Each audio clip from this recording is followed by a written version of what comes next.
বা এই মানুষটার মুখ দেখে আমার ভালো লাগে না, এরকম হয়, প্রচুর মানুষকে দেখে আমাদের এটা মনে হয়, কিন্তু আমরা এটা সামনাসামনি বলি না।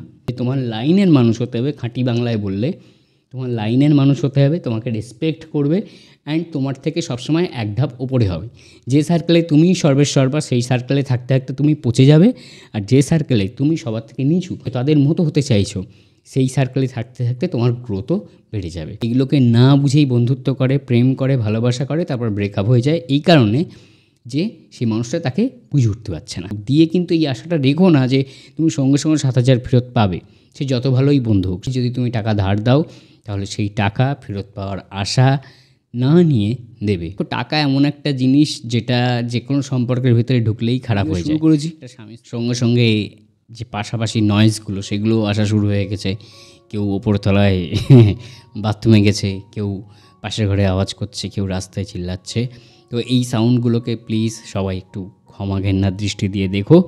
আসল কথায় আসি, আজকে মূল 3টে প্রশ্নই আসবো। প্রথম প্রশ্ন যে কাকে টাকা ধার দেওয়া উচিত, দ্বিতীয় প্রশ্ন হলো বন্ধু কাকে করা উচিত, বন্ধু কাকে করা উচিত না, অ্যান্ড তৃতীয় প্রশ্ন যেটা আমি ভুলে গেছি সেটা হলো আমরা চিরকাল সুন্দর থাকতে চাই, হ্যান্ডসাম থাকতে চাই, চিরকালই চাই যে আমার ভিতরে একটা শিশুসুলভ ব্যাপার থাকুক, তো সেটা কিভাবে থাকবো। তো প্রথম প্রশ্ন সেটা হলো কাকে টাকা ধার দেওয়া উচিত।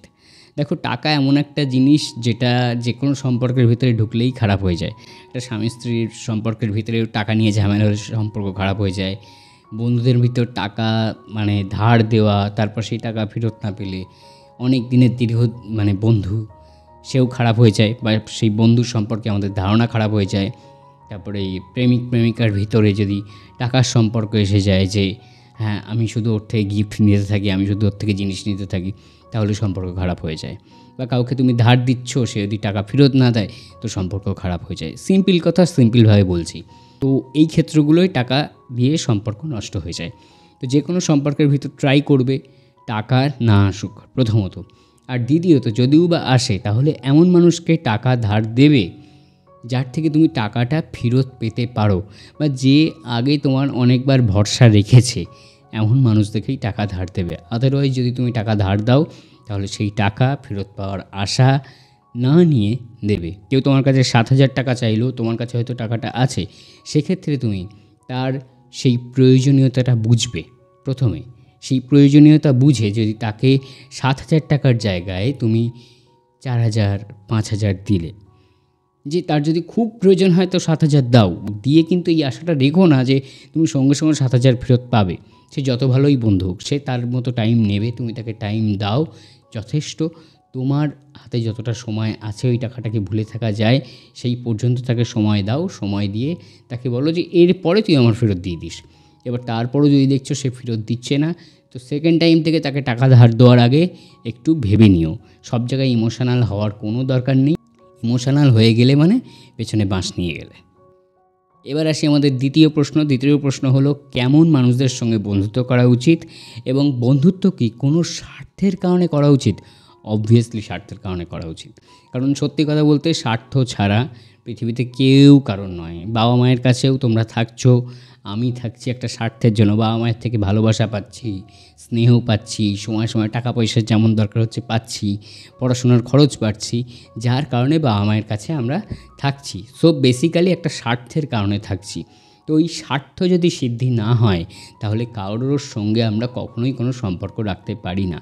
তো বন্ধু করতে গেলে সবসময় এটা ট্রাই করবে যে তোমার থেকে এক ধাপ হলেও উঁচুতে যেন সে হয়। কারণ তোমার থেকে যে নিচ লেভেলে বা তোমার নিচ বা তোমার লক্ষ্যের থেকে যে একটু নিচু, বা তোমার লক্ষ্যটা যে বোঝে না, তোমার ড্রিমটা যে বোঝে না, যার সঙ্গে তুমি তোমার ড্রিমটা ডিসকাস করে এগিয়ে যেতে পারবে না, এমন মানুষের সঙ্গে না বন্ধুত্ব করো, না প্রেম করো, না ভালোবাসা করো। প্রথম থেকেই বলে দিচ্ছি, কারণ এত ব্রেকআপের মূল কারণ হচ্ছে এটাই। কারণ মানুষ সেই মানুষটাকে না চিনে, সেই মানুষের চাহিদা, সেই মানুষের ড্রিম, এগুলোকে না বুঝেই বন্ধুত্ব করে, প্রেম করে, ভালোবাসা করে, তারপর ব্রেকআপ হয়ে যায় এই কারণে যে সেই মানুষটা তাকে বুঝে উঠতে পারছে না।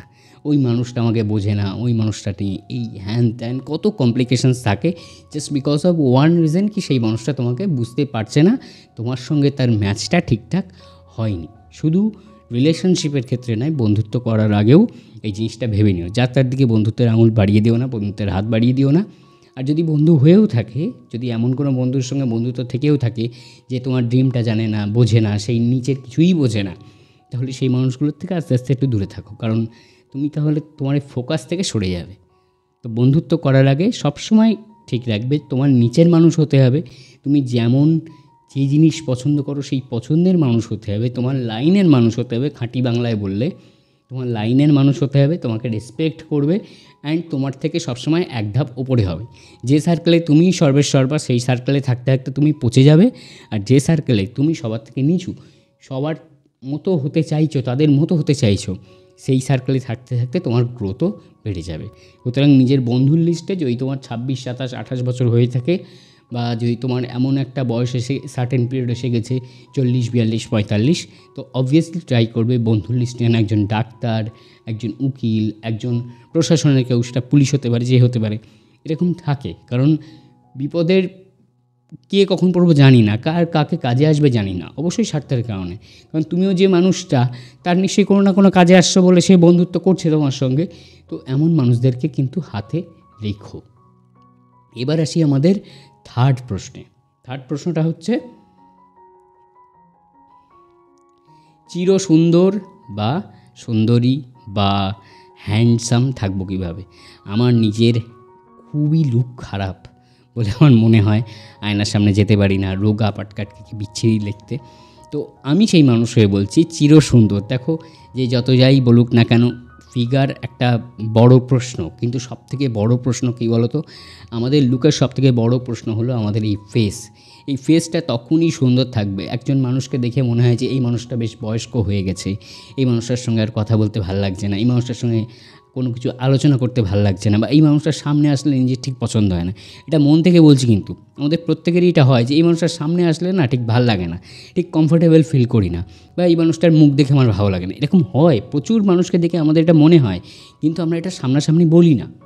এটা মনে হয়, এই কথাটা যখন আমি বলছি, তোমার এই ভিডিওটা দেখে মনে হতে পারে এই সোমনাথ খুব বাজে কথা বলছে, বাট দিস ইজ ফ্যাক্ট। তুমি বুকে হাত দিয়ে বলো, এটা তোমার মনে হয় কি না, এই মানুষটার মুখটা কেমন, এই মানুষটার এটা কেমন। তো ফেসটা খুব বড় বিষয়। তুমি ভিতর যে ধরনের বিষয় চর্চা করো, যদি তুমি আধ্যাত্মিক বিষয় চর্চা করো, দেন তোমার ফেসের ভিতরেও সেই ধরনের একটা রিফ্লেকশান এসে যাবে। যদি তুমি তোমার ভিতর খুব নেগেটিভ বিষয়ে চিন্তা করো, উল্টোপাল্টা ভিডিও দেখো, তো তোমার ফেসের ভিতর সেই জিনিস এসে যাবে। তুমি যদি দিনরাত ওই বাংলা টিভি সিরিয়াল দেখতে থাকো, তো সেখান থেকে শয়তানিগুলো দেখছো আর ভাবছো ফ্যামিলিতে কীভাবে অ্যাপ্লাই করবো, তো আমার এই যা খারাপ করছে আমি তার ঘাড়ের উপর কীভাবে দোষটা চাপাতে পারি, বা আমি শাশুড়িকে কীভাবে কষ্ট দিতে পারি, বা আমার স্বামীকে কীভাবে হাতে রাখতে পারি, বা আমার স্ত্রীকে হাতে রেখে আমি আর একজনকে কীভাবে নিয়ে আসতে পারি, এই চিন্তাভাবনাগুলো করতে করতে না তোমার ভিতরেও বা মুখেও ওই একটা ছাপ পড়ে যাবে। তো অলওয়েজ বি নাডি। একটা বাচ্চার ভিতরে এই কোনো কমপ্লিকেশানস থাকে না বলে বাচ্চাটা অত সুন্দর লাগে, অত কিউট লাগে। তো তোমাকে যদি কিউট থাকতে হয়, তোমার মুখে বন মানুষের মতো আমার মতো দাঁড়িয়ে হতেই পারে, বাট তাও তোমাকে দেখে কিউট বলে মনে হবে। একজন অ্যাক্টর বা অ্যাক্ট্রেসকে দেখে সে যতই মেকআপ করুক না কেন, আমরা বলে থাকি chocolate boy look. That means তার মনের ভিতর অনেক সিম্পলিসিটি আছে। যেমন সুশান্ত সিং রাজপুতের কথা বলছি, মনের ভিতর প্রচণ্ড সিম্পলিসিটি ছিল, কোনো রকম পলিটিক্সে জড়াতে চাইনি, কোনো রকম মানে সেটা ফিল্ম লাইনের পলিটিক্স হোক, যে কোনো পলিটিক্স হোক, জড়াতে চাইনি। তার মুখের ভিতর সেই ছাপটা ছিল, সেই জন্য হয়তো তাকে মরতে হয়েছে, সেই জন্য সে মারা গেছে, বা এই বিষয় নিয়ে অনেক তর্কাতর্কি আছে। তো আসল বিষয় হলো তোমার মনের ভিতর স্বচ্ছ থাকতে হবে, তবেই তোমার মুখের যে ছাপটা, তুমি যতই রোগগ্রস্ত হও, তুমি যতই টেনশানে থাকো না কেন, তোমার যদি মুখের ছাপটা শিশুসুলভ রাখতে চাও, বা সবসময় একটা প্রিটি ভাব রাখতে চাও, একটা চকলেট বয়ের লুক রাখতে চাও, তাহলে কি করতে হবে? তোমার মনের ভিতরটা পরিষ্কার রাখতে হবে। ডেলি অন্তত কিছু সময়ের জন্য হলেও একটা স্পিরিচুয়াল প্র্যাকটিসের ভিতর থাকতে হবে। তো এই ছিল আজকের ভিডিও। আজকের ভিডিও কেমন লাগলো জানিও অবশ্যই, আর ভালো লাগলে লাইক করতে ভুলো না, শেয়ার করতে ভুলো না, অ্যান্ড চ্যানেলটিকে অবশ্যই সাবস্ক্রাইব করতে ভুলো না, আর কেমন লাগলো অবশ্যই কমেন্ট করতে ভুলো না। তো নেক্সট দিন তাহলে নতুন ভিডিও বানানোর একটা ইন্সপিরেশন পাই। তো আজকের মতো ভিডিও এখানেই শেষ করছি।